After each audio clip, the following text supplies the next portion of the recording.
Welcome, everyone, to another webinar from the Penn Project on the future of U.S.-China relations. My name is Nason Mahboubi. I'm the director of the project.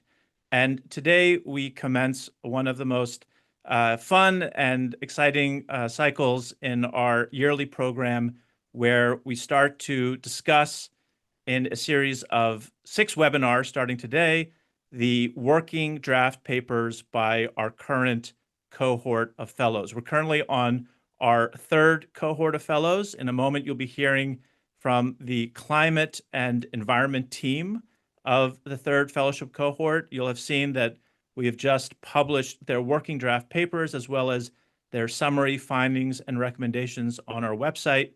And over the next 6 weeks, each week we will be having another webinar with another one of the teams of this 3rd fellowship cohort. Again, these are their working draft papers. These are not the final versions. And part of the hope is that in discussing their drafts in these webinars, they will get feedback not just from those who are on the webinar today, but those who watch it on YouTube, and then will later finalize the papers, and we will publish all of those as a collective volume later this spring. I should also mention that we've just issued our call for applications for our 4th fellowship cohort. Those applications are due on March 16, I believe. So for anyone out there who is watching this and thinking about applying to the program, I hope you'll take good note of the kinds of products that eventually you would be producing if you are selected to be a fellow in the Penn Project on the future of U.S.-China relations. With that, let me invite today's speakers to come up on screen. First, let me introduce Joanna Lewis, our moderator for today. Joanna is one of our 2nd cohort fellows, and so is continuing to participate in the project as an alumna. And of course, Joanna is a distinguished professor at the Georgetown University School of Foreign Service. Thank you, Joanna, for continuing to engage with the project by moderating today's panel. Our panelists, who are our 3rd cohort climate and environment fellows, in the order I see them, are Joshua Busby, who is a professor at the LBJ School of Public Affairs at the University of Texas at Austin, Kyle Chan, who is a fellow at the Brookings China Center, and Maggie Jackson, who is a senior associate at the Center for Strategic International Studies. I can't wait to learn from all of you in today's discussion. And with that, I'm going to disappear and hand the floor over to Joanna to moderate today's discussion. Great, thank you so much. It's really great to be here with such a distinguished group of fellows. I'm really excited to dive into what I think will be a really great conversation. I think this topic on the future of clean technologies is extremely timely because here in the United States, I think the future of our clean energy technology ecosystem is really at a crossroads. Our companies, our innovation, our deployment, and ultimately U.S. technological leadership is really at stake. Over the past year, we've seen a marked shift in U.S. policy support for clean energy, including with the rollback of many Biden-era policies that were implemented through the Inflation Reduction Act and related legislation. We've seen the addition of new tariffs to clean energy imports, as well as some changes in the way that Chinese technology and investments in particular are being handled here in the United States. And I think things may be further evolving, including as a result of this morning's Supreme Court announcement that President Trump may have exceeded his authority in imposing import tariffs. So, I think while in many respects things are still in flux in this space, I think it's clear that current policies are having adverse impacts on U.S. clean energy industries. And China, at the same time, continues to forge ahead. In fact, we just saw for the first time in history, wind and solar capacity just outranked coal capacity in China's power mix, which is really quite a turning point for them. And I think it's also quite interesting. A recent analysis showed that China's clean energy industries drove more than 90% of investment growth in China last year and more than half of GDP growth last year. So there's a lot at stake for the United States, which we're going to explore today. Our three panelists have all written some great draft papers laying out their ideas for how the United States should compete or even cooperate with China in the clean energy space. So I'm going to turn to each of you, maybe starting with Josh. In your paper, you ask whether the US should, I like how you put this, de-risk, decouple, or do something different in responding to China's advantages across the clean energy space, specifically focus on critical minerals, batteries, and EVs. Can you tell us a bit about what you think is at stake and what you propose? Absolutely. So I'm firmly in the do something different category. Lithium ion batteries are becoming like semiconductors. They're essential building blocks of the modern 21st century economy with both civilian and defense applications. And my paper seeks to answer what the US response should be to China's dominance of minerals processing, battery manufacturing, and the threats posed by China's growing EV sector. Decoupling from China, in my view, is both unrealistic and unwise. For example, Japan was dependent upon China for 90% of its rare earth imports in the early 2010s. And after China imposed export restrictions on rare earths over a maritime dispute, Japan spent 15 years seeking to reduce its dependency through onshoring, recycling, substitution, and sourcing from allies. And at the end of that 15 years, Japan brought its dependence down to 50 to 60%. So while increased domestic production of minerals and sourcing from allies are important, the United States has to recognize that these dependencies won't change overnight. So what should the U.S. do? Well, first, steps that the U.S. is taking to onshore and ally shore mining, processing, manufacturing, and stockpiling minerals are steps in the right direction to de-risk supply chains and should be continued. The U.S. should have worked with allies at the outset of the Trump administration rather than punish them with tariffs and threats of territorial conquest. But that's water under the bridge at this point. I argue that some of the changes to the Inflation Reduction Act tax incentives under the One Big Beautiful Bill Act, notably the loss of the 30D consumer tax incentives for electric vehicles and the sunset of 45X tax incentives for critical minerals, were particularly damaging and should be revisited by the next Congress. Now, another set of recommendations in my paper deal with ways the U.S. can engage with China to defend its interests, but also learn from China's strengths. And that also includes efforts to engage China on improving its labor and environmental standards in mining. Neither the Biden nor Trump administrations have really truly acknowledged that Chinese companies are at the forefront of technological frontier for batteries, particularly lithium iron phosphate or LFP battery chemistries, as well as the manufacturing of electric vehicles. So LFP batteries are emerging as the dominant standard in both EVs and energy storage because they are cheaper, safer, last longer, and don't require nickel or cobalt for the cathode. China knows how to make LFP batteries at scale. American firms do not. And that's why Ford partnered with the Chinese battery maker CATL on a licensing agreement to make LFP batteries in Michigan.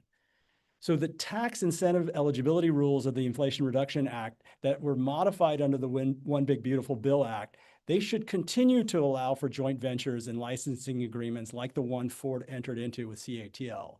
So those pending final rules on prohibited foreign entities and questions about effective control, they need to be flexible enough that other firms can also partner with Chinese companies to learn from them. It could be likened to a form of the China playbook in reverse. President Trump on the campaign trail last year and repeated again and recently in Detroit, he welcomed Chinese automakers to set up shop in the United States, provided they employ Americans. So Chinese FDI in the EV sector could be welcome, provided there's technology transfer, employment and skilling, efforts to build local supply chains, and importantly, localization and data security for connected vehicles. Let me conclude by saying that having a vibrant EV sector is the best guarantor of having sufficient domestic battery production for battery storage, for drones, and other uses.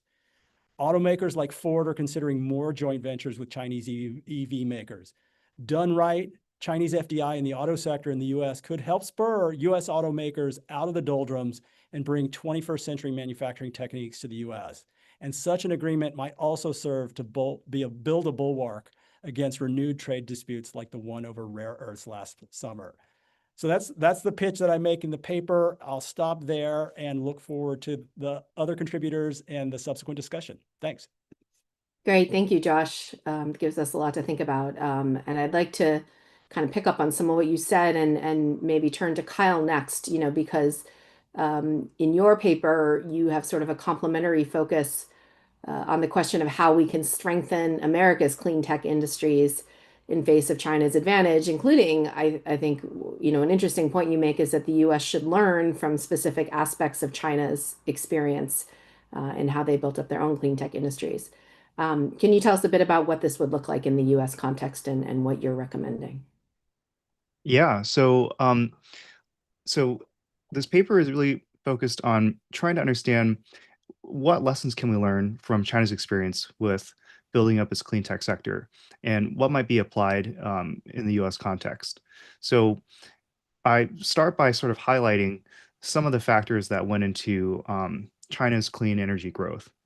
These include, long-term persistent goals of trying to um, increase not only the deployment of renewable energy, but the actual manufacturing of a lot of these goods. An effort to really build up supply chains, whether you're talking about the entire sort of solar supply chain or for electric vehicles and batteries and the components that go into batteries and even the critical minerals that go into them. Um, and and this process sort of unfolded over decades. And while the strategies, the tactics might have shifted over time, that kind of long-term consistency, I think, was really crucial. And so that's sort of like one big takeaway for the U.S. context, right? It's obviously a very different political system. There are obviously a lot of differences institutionally between the Chinese and the U.S. system, but I think that high-level fact is one that I think we can really learn from. Another area that I would highlight is China's focus on this sort of portfolio approach to clean technologies, right? It's not always clear exactly what form, what technology will win out in the end. I think Josh had pointed out China's big bet on lithium iron phosphate batteries. And it's interesting how much across many different types of battery chemistries China has been investing. Both through policy support and in the private companies themselves. Leaders like CATL and BYD, for example, are not only now building up their strength in lithium iron phosphate batteries, but are also looking ahead to sodium ion batteries and solid state batteries. So similar story with the EV industry, where they supported not just battery electric vehicles, sort of so-called pure electric vehicles, but hybrids, plug-in hybrids, hydrogen fuel cells. And the idea here again was it wasn't clear exactly which technology would win out or when, but you kind of position your bets in a way such that you can take advantage of whatever situation arises. So I would encourage the U.S. to try to bear some of these lessons in mind, as we try to formulate our approach to this. And, another sort of overarching theme here is, in addition to consistent policy support and having this sort of portfolio approach, is learning from others. And so this is sort of building off of Josh's point about thinking about some of China's playbook in reverse. So China historically has leveraged joint ventures with global industry leaders, say in the automotive industry and elsewhere, to build up technology and know-how, and then to build on top of that to create their sort of own R&D innovation flywheel. And I think the United States should also adopt a similar posture in terms of trying to understand from global industry leaders. And in this case, in a lot of these clean tech sectors, they may include Chinese players like CATL, for example, as well as Japanese or Korean battery makers and so on. And so one of my big recommendations here is we should create a framework for trying to bring in the best players in the world, the best in their fields, to invest in the United States. And this can be a framework that involves technology transfer or some kind of partnership, maybe a joint venture with US domestic firms. And it should also have a set of conditions for national security, especially if we're going to involve Chinese participants in this process. And so right now, I think there's a big discussion underway about, for example, the automotive industry and how Chinese electric vehicle investment is booming in many parts of the world, and now maybe entering the Canadian market, for example, and is already growing in Mexico. So we're kind of surrounded on all sides, and the question is now, what should we do about it? Should we continue to shut out Chinese EV makers and support, sort of focus more inwardly on our domestic market, or is there a way to kind of harness some of the strengths of the Chinese EV technology and turbocharge our own industries, and do so in a way that balances a whole range of factors, including local employment, jobs in the United States, technology transfer, and then also national security risks related to connected vehicle technology. There are a couple other areas that I could mention, but maybe I'll pause there. There's some ideas about a sort of a tariff strategy over time that could be implemented in order to provide temporary protection to the U.S. automakers, but over time, give way to a more open market, which would incentivize, our own companies to invest in innovation and long-term competitiveness.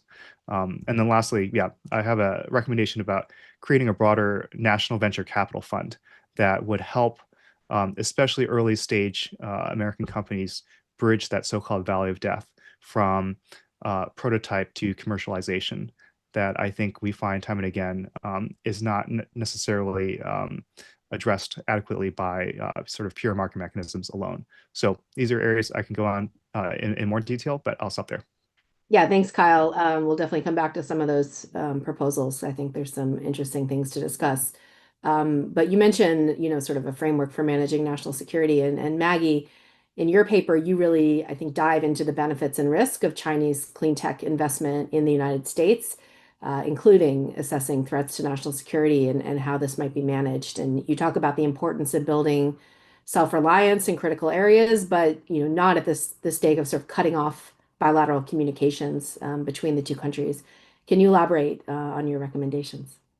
Yes, and thank you so much, Joanna. Obviously, I've admired and followed your work for a long time, and I just also want to say thanks to Nathan, the Penn Project, Mackenzie, who put so much work into organizing this, for just giving us this platform, and Josh and Kyle, you've been such great collaborators, including this morning, kind of laying the groundwork for where I'll pick up. So I left the Department of Commerce last year, and I was grappling with this large question of, to what extent does economic interdependence make sense with China? And I think the bottom line, and why I'm really excited about this conversation, is I think we need a lot more both qualitative and especially quantitative data to answer that question. And so with this paper, I'm focusing on the clean tech space, first because that's been my academic focus for a long time, but second because the dominance of Chinese companies across the clean tech sectors, as we've discussed, make it central to any conversation on economic and national security at this point. And what I found during my time in government was that the lines between what is economic and national security are becoming increasingly blurred, due largely to the dynamism of the technology developments and intensifying competition to stay on the leading edge. And so in the paper, I try to depict the trends that are happening in the clean tech sector when it comes to Chinese tech and investment, and make recommendations to help U.S. federal policies that advance goals for domestic manufacturing and energy abundance, but in a way, as you were saying, Joanna, that doesn't come at the expense of economic and national security. And I do think it's possible. So I'll go into a little bit of detail about my findings. And first, I think it's important to understand that despite a lot of the barriers that are coming into play, both on the Chinese side and in the US, US and Chinese companies are seeking ways to partner to have access to the leading and most affordable technologies, or to have opportunities to commercialize and scale innovative products, especially when we're talking about smaller US companies going to China. And Kyle, I know you could talk about this in great length, even outside the clean tech sector. But I think when you look at smaller battery tech startups that are going to China so that they're able to commercialize and scale because it's a less risk-averse environment. That's a really interesting trend. The other trend that we've obviously discussed is for larger companies like Ford licensing technology from CATL, or I'm going to talk a little bit more about the solar industry, the Illuminate JV between U.S. renewable energy developer Invenergy and LONGi to produce solar panels in the U.S. I think these are really good examples of how these kinds of partnerships are developing U.S. domestic supply chains and also have a lot of support at the local and state level and are bringing benefits to U.S. workers. The second trend I elaborate on is how Chinese companies are still continuing to show interest in investment in the US because of the size of the market and the higher price points, even after the passing of the One Big Beautiful Bill Act. I think there's some interesting examples of how they're working to restructure to maintain a foothold and protect tax credit eligibility. One example is T1, which is a company formed when Trina sold its manufacturing plant in Texas to the former Freyr battery company. And then you have Canadian Solar, which just announced it's forming a joint venture to oversee its US-based manufacturing and shift control functions out of its China-listed subsidiary. And then, as Kyle started to talk about, other policies such as the connected vehicle ruling are also forcing Chinese-owned companies to reassess their presence or potential interest in the US market and weigh what it will take to comply.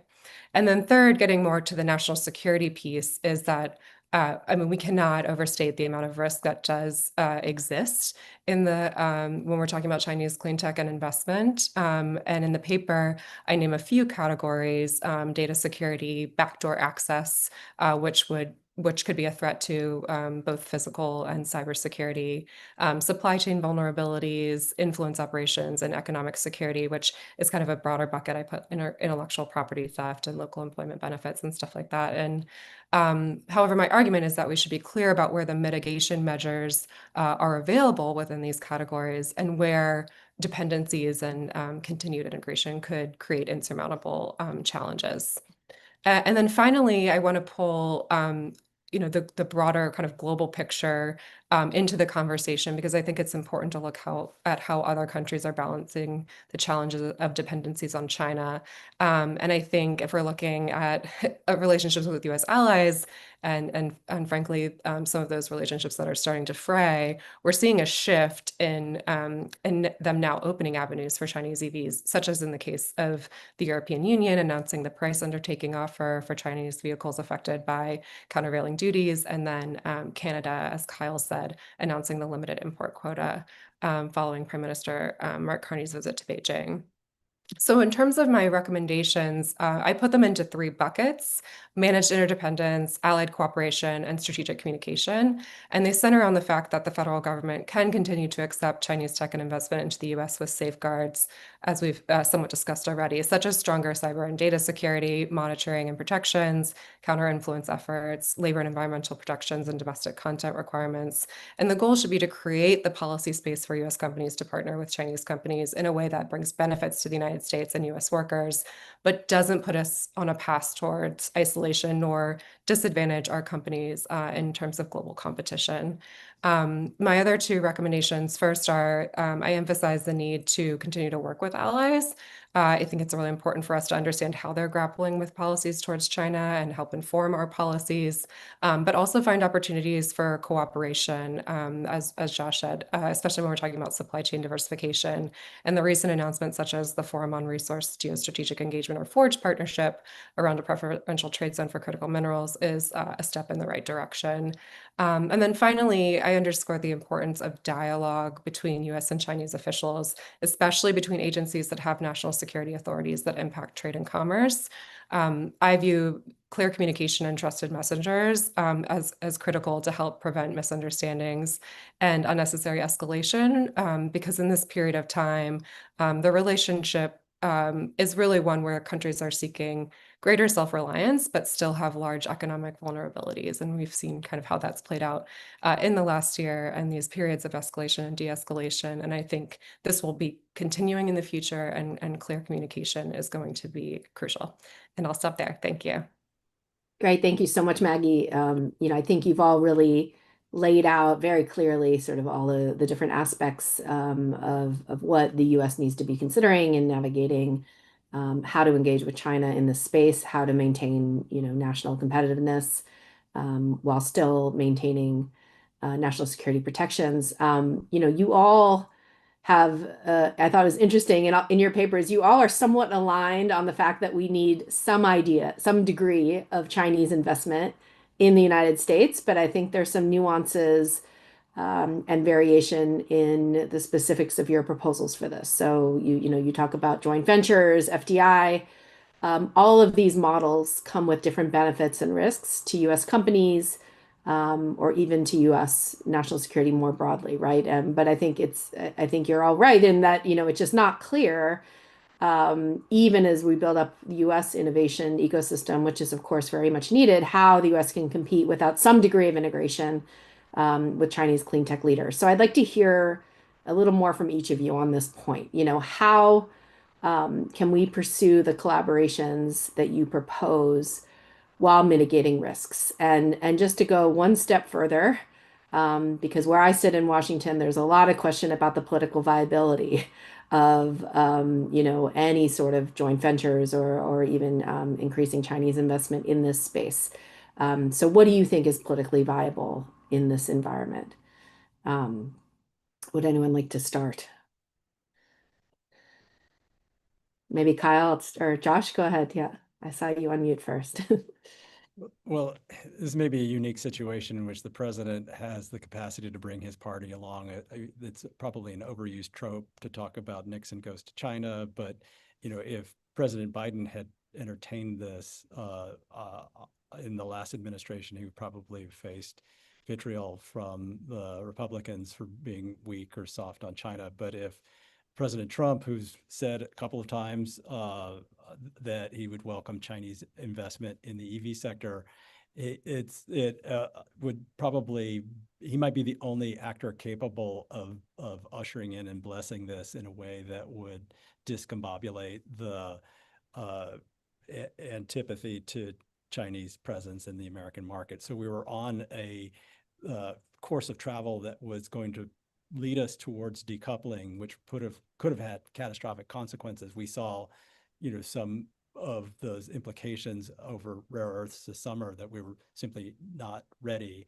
And so it really depends on whether or not he has consistent energy to allow his administration to provide a permissive context for that.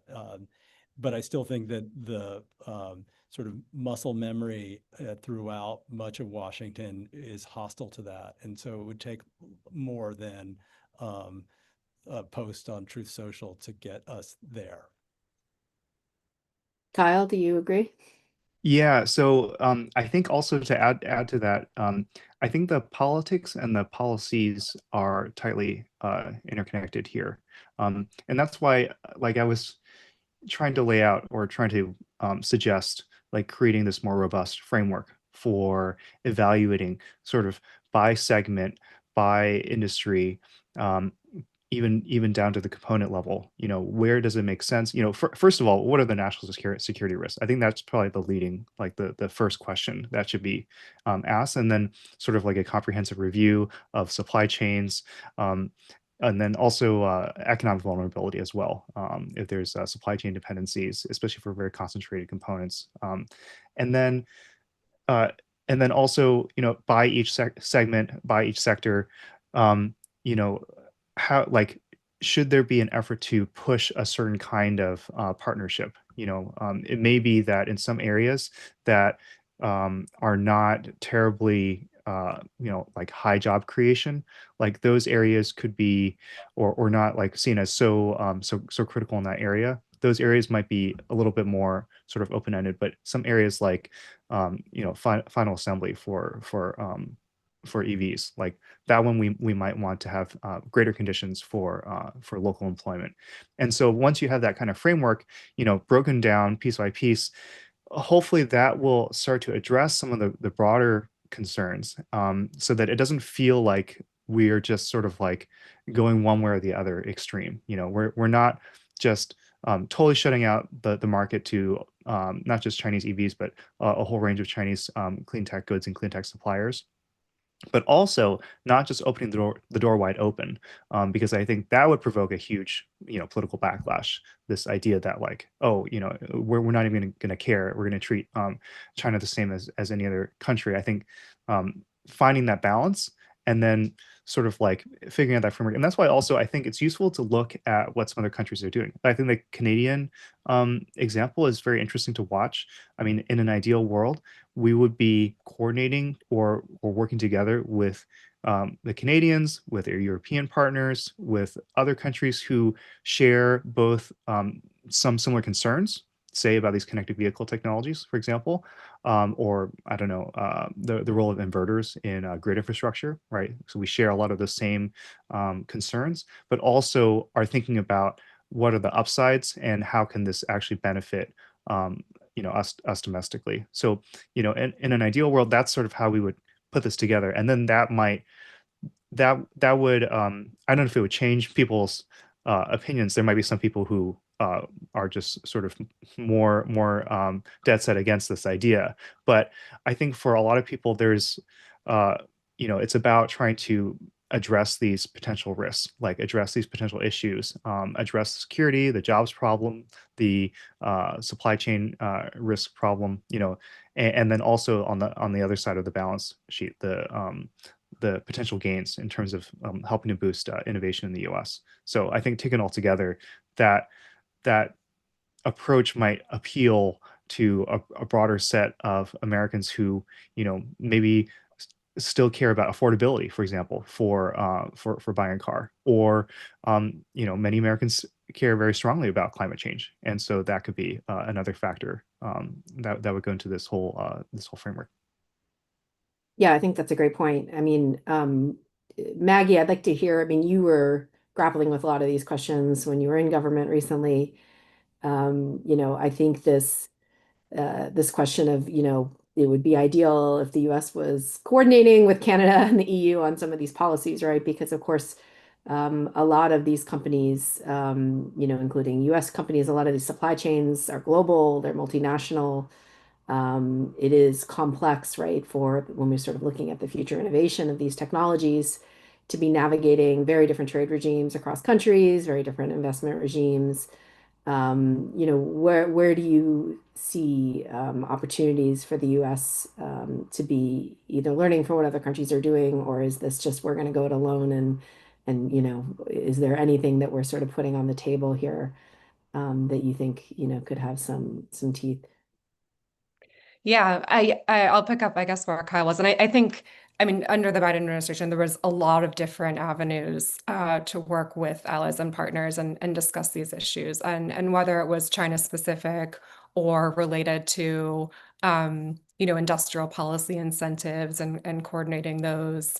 I think that still having avenues for that kind of learning is critically important. One of the areas I look into a little bit in my paper is cybersecurity. And I think when whether we're talking about solar inverters, or there's been some recent reports that have come out around battery energy storage systems and the vulnerabilities there. I mean, of course, the first inclination is to say, well, rip and replace, but we know that that's not feasible. And so if these technologies already exist in our system, and I'm not sure we even have a sense of how great that risk even is, to be honest. I know that in Europe, their equivalent of the Solar Energy Industries Association type industry association has done extensive research and reported on, how many solar inverters are coming from China and so forth. But I think the point being is that mitigation measures now are critically important, even while we're trying to build up our own domestic manufacturing capabilities.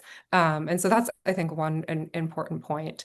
I think I want to take it to the state and local level too, because I think there's a lot of happening there that we should, be aware of, particularly when we're talking about FDI. A lot of these states and their economic development offices are the ones working directly with Chinese companies about attracting investment. And I would say still in many cases, it is, China is a big player, and these communities see that there can be local benefits. And you see even up to the governor level in some states, and not just blue or red, blue and red states, I guess I should say, they're giving state incentives. And I think there's some positive examples of how if you couple that with,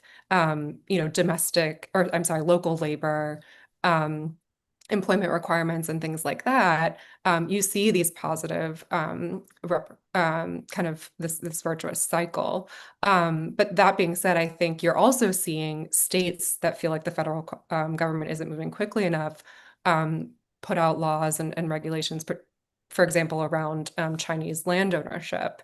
And I think that's where you kind of get into an issue of a very piecemeal approach across the country, when if we had that at the federal level, especially with intelligence and evidence-backed information, that would be a much more kind of pragmatic and I think clear approach for investors when they're looking at coming to the US. So I agree, it's very complicated. I just think there's a lot of measures that we could articulate and put into policy before going to the most extreme step of just saying we're going to cut off these supply chains. And maybe I'll just end on saying I think these conversations are really important because people within government, especially those that have been in government for a long time, may not understand the complexity of the supply chains, compared to people that have been in the private sector. And that's something we ran into. We built the Supply Chain Resilience Center. We've done a lot. We've come a long way. But I do think I worry about the hollowing out of expertise now.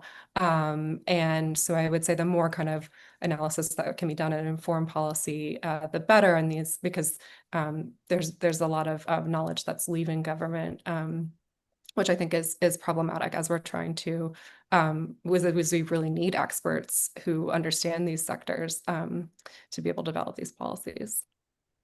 No, I think that's a really important point. I want to come back to this question of subnational in a second. But first, I want to mention for everyone who's joining us live, if you do have questions for the panel, please feel free to put them in the Q&A, and I will be pulling from there throughout the remainder of our session.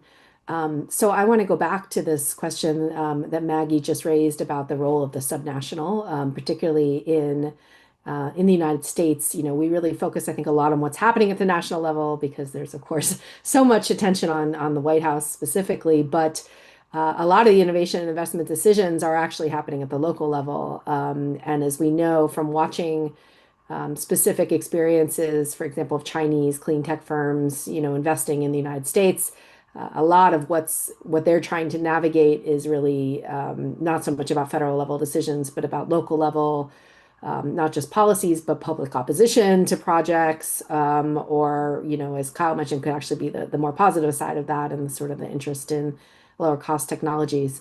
Maybe Kyle, if I could turn to you to pick up on this topic, because both of you discussed this issue of the subnational in your paper. I'm curious, where you see the role of states and local governments in shaping Chinese investment and related policy decisions in the U.S. Yeah, so I mean, it's a big topic, and there's so much variation. And yeah, I mean, I think we're all watching very closely some of these case studies on the ground, like the local reaction to the Ford CATL partnership, or local reactions to Goshen plants for battery manufacturing.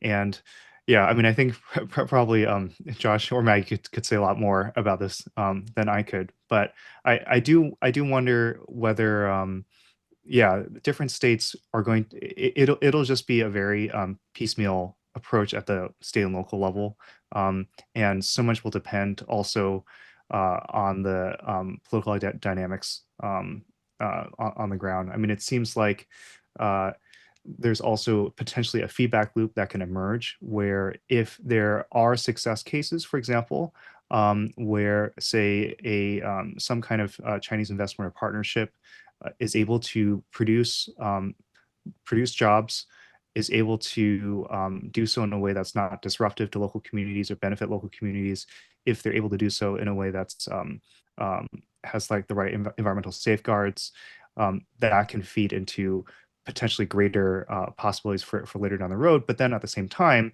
if issues do come up, then that could sort of send send a state or local, a region into sort of like a more negative feedback loop in terms of being more skeptical, and it's very hard to recover from that. Yeah, that's a great point. Josh, is there anything you've seen in your work? The only, I'm really interested in the differential experience of Goshen in Michigan and Illinois, and Mhm. some of it may be missteps on Goshen's part with local communities in Michigan, but you had two notionally blue states, and you had much more support from the state government in Illinois. And I don't know if, how much it's going to really depend on local circumstances and what communities are primed for, but it's not dissimilar to like, mining efforts in North Carolina. So you see like that some of the same mining firms that were trying to expand lithium production in North Carolina, and these weren't Chinese firms, it was just mining firms generally. And some had much more success than others, and it had a lot to do with, good community relations. And so it's interesting that Goshen kind of got it right in one place seemingly and not in the other. Even CATL's efforts with Ford, I think they also had sought the prospect of maybe working in Virginia for some of that work, and then the governor at the time said not here, and so they ended up in a different part of the country. And so, I'm also intrigued by the Volvo South Carolina factory that's making Polestars already, and Geely, the Chinese automaker that owns Volvo, is already talked about 2027 like entry maybe to expand their EV production. So a lot will depend on local receptivity, but this may be an area where Maggie's paper has a lot of richness on local detail as well. Yeah, great. Thank you. I mean, I think that, it's interesting in all of your papers, we look at sort of these other experiences, right, of how different countries are handling Chinese investment. We've already discussed the issue of sort of the EU and Canada, and the sort of lack of coordination on the part of the United States. But also, we see several emerging economies really taking a very different approach, right? And in fact, embracing Chinese technology, because you see them really much more at an earlier stage, right, in a lot of the development of these technologies. And so really relying on it, relying on Chinese technology for their own energy transitions, right, whether it's solar, EVs, et cetera. I'd be curious, if any of you'd like to maybe elaborate on some of these other approaches, what you're seeing in emerging developing countries, and how this sort of, might again position the United States, their own our own companies to be sort of less competitive. I mean, I see as, China's really scaling it, not just its exports, right, but its actual local manufacturing around the world. There's obviously a climate benefit to this, right? And potentially a cost benefit, as Kyle mentioned earlier. I'm happy to start. I think, yeah, like you're saying, Joanna, I think I note the case of Pakistan and their imports of solar. And I mean, I think last year they imported just as much as they had in the previous 4 years from China. And so you're seeing that huge uptick.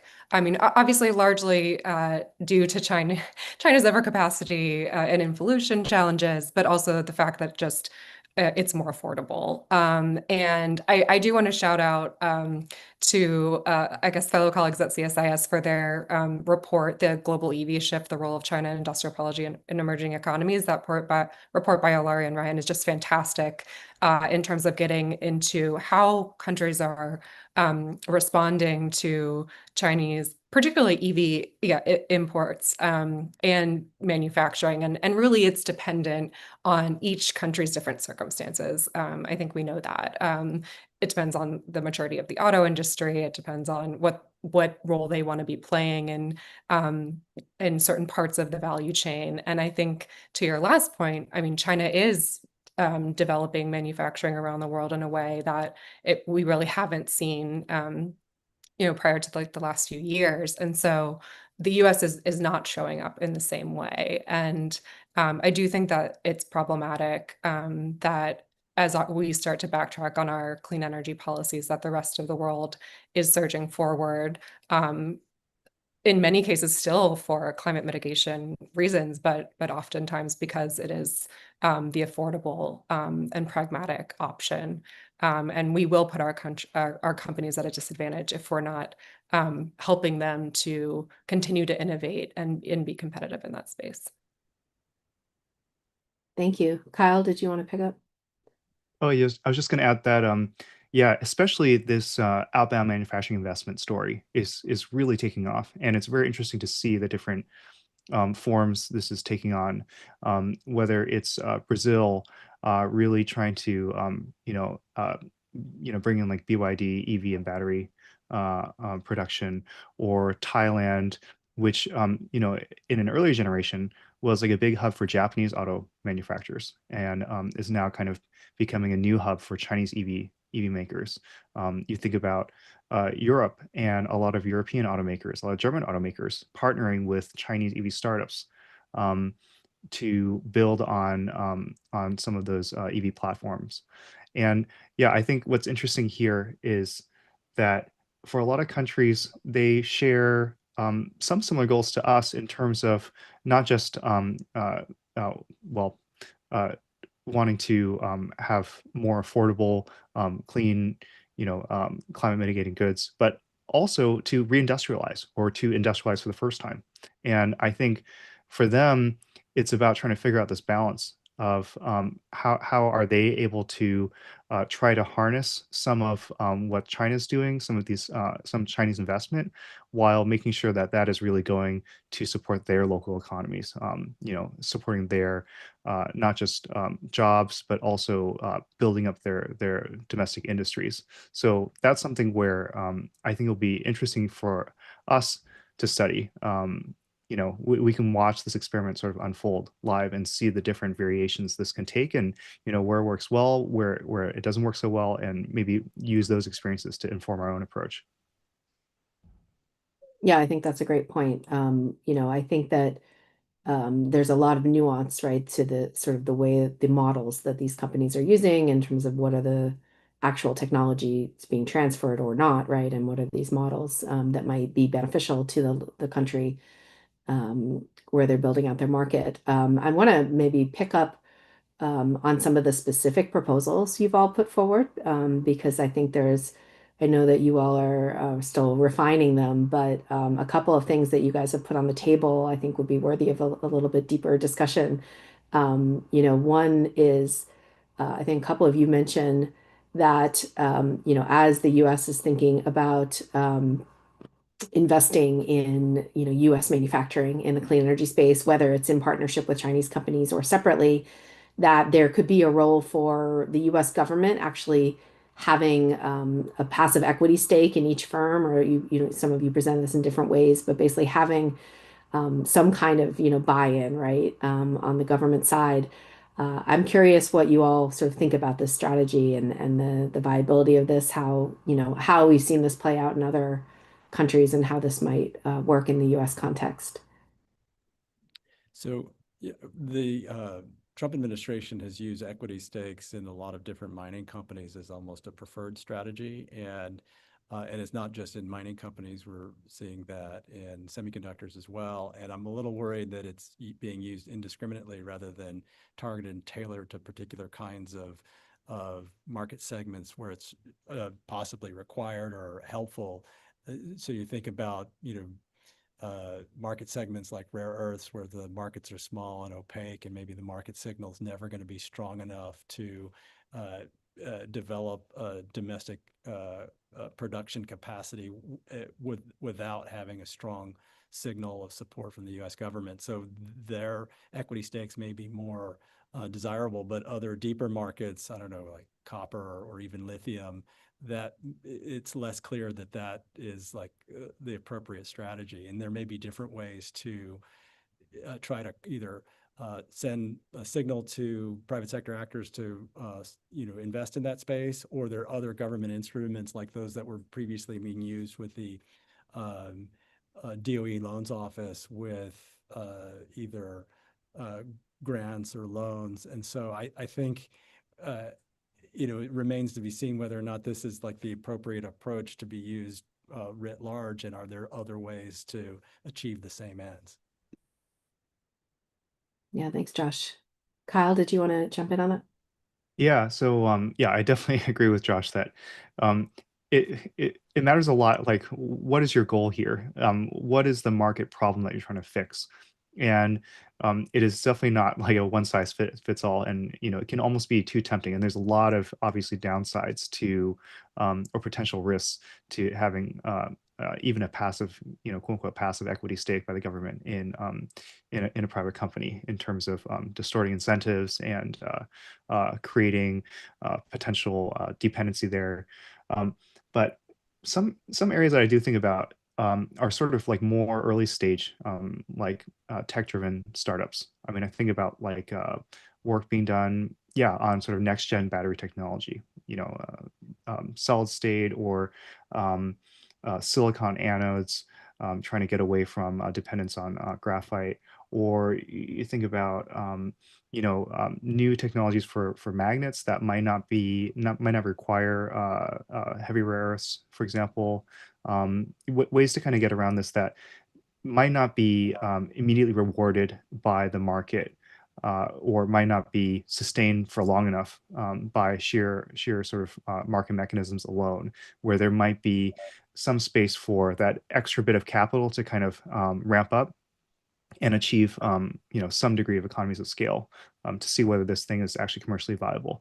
But of course, all this would ideally be done not sort of on a ad hoc discretionary basis, but again within a broader framework, trying to understand which technologies really are going to be ones worth making a bigger bet on, and then also how to make sure that you don't end up mixing up the incentives. You don't end up getting sort of the political economy problems wrapped up into all this in terms of, just even sort of like personal connections to these companies getting tied up in these investment decisions. So there's a lot of ifs there, a lot of conditionals there, but ideally that could help with some of these early stage technologies.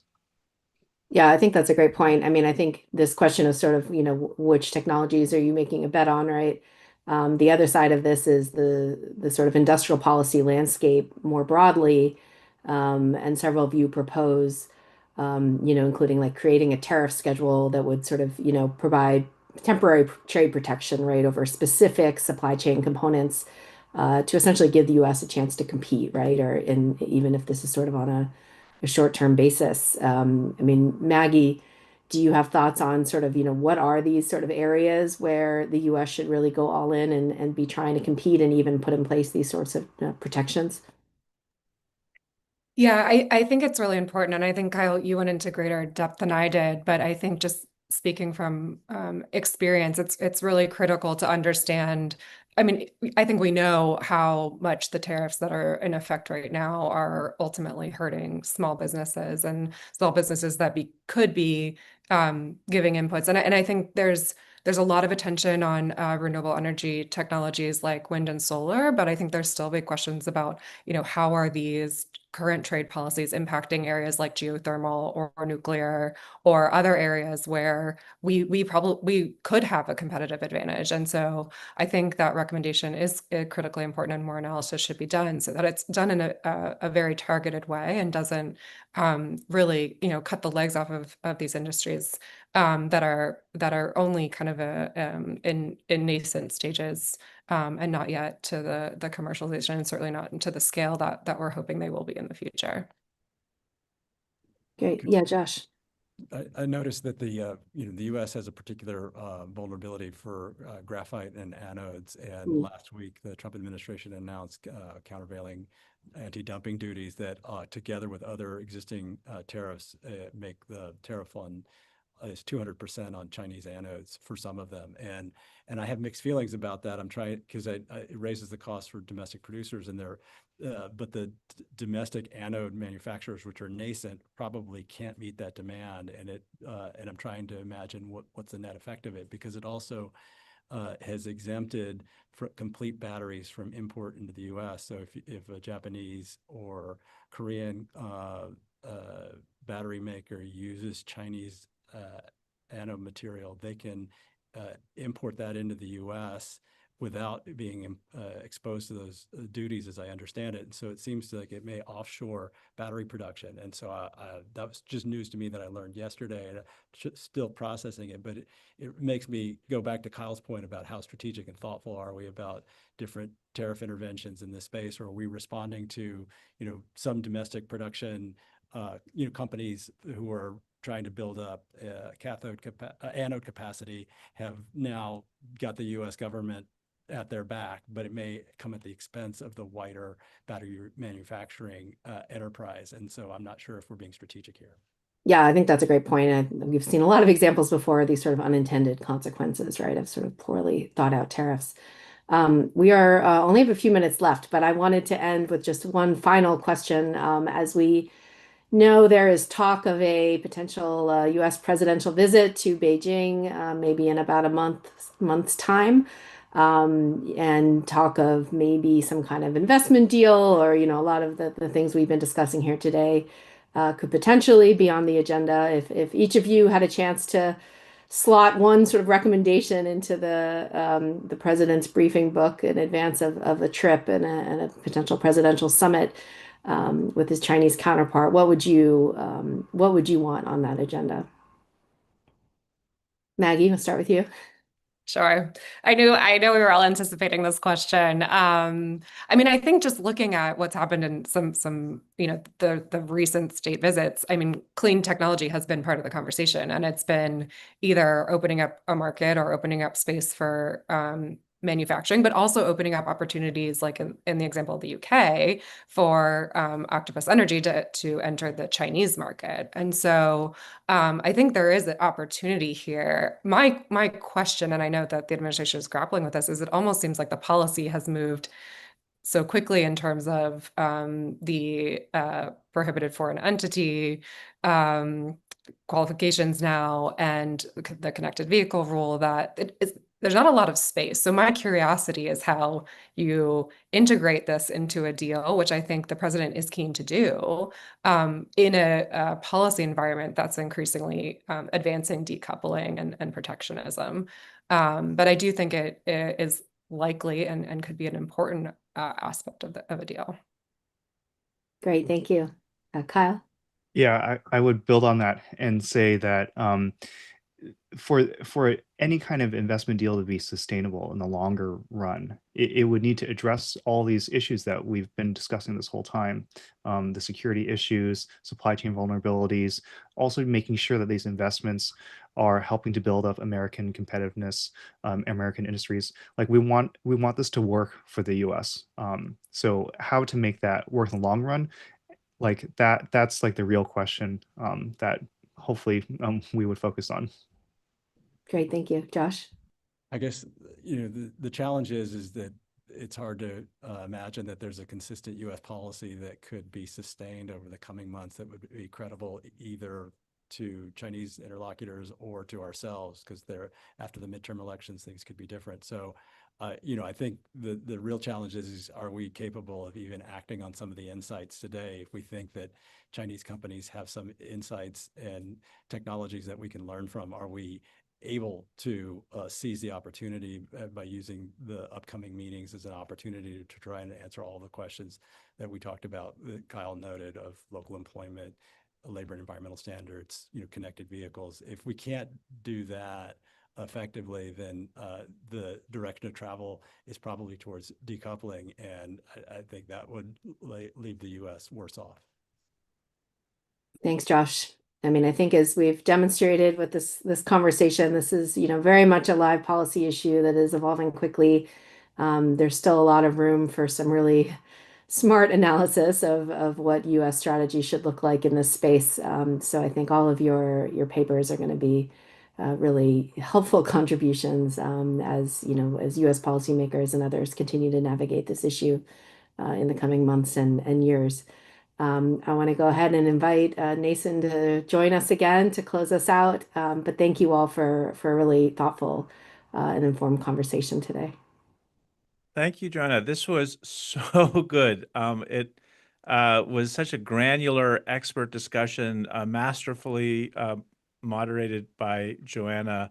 Just to underscore your last point, Joanna, about the dynamism of many of these issues, as you all know, right before you went live, it was announced the Supreme Court in a 6-3 ruling struck down the way in which the administration has been using tariffs. So at least that component of your story may be shifting even as you're speaking. And I'm really glad, Joanna, that you anticipated the visit to China by President Trump in April. Of course, when you all finalize your papers, it will be in the aftermath of that visit. But what you've contributed today, I think, is really useful as we all think about what that will be like and what we might want to get out of it from the perspective of U.S. national interest. So thank you again for just this really incredibly thoughtful, granular, expert discussion, and looking forward to see how the feedback from Joanna or from anyone else who watches this, whether live or on YouTube later, will influence your final drafts. Thank you to the audience in both settings, whether on Zoom or on YouTube, for tuning in. And stay tuned for another 5 of these kinds of discussions over the next 5 weeks now, as we unveil the draft working papers of our 3rd cohort fellows. Thanks once again, and we'll see you next week.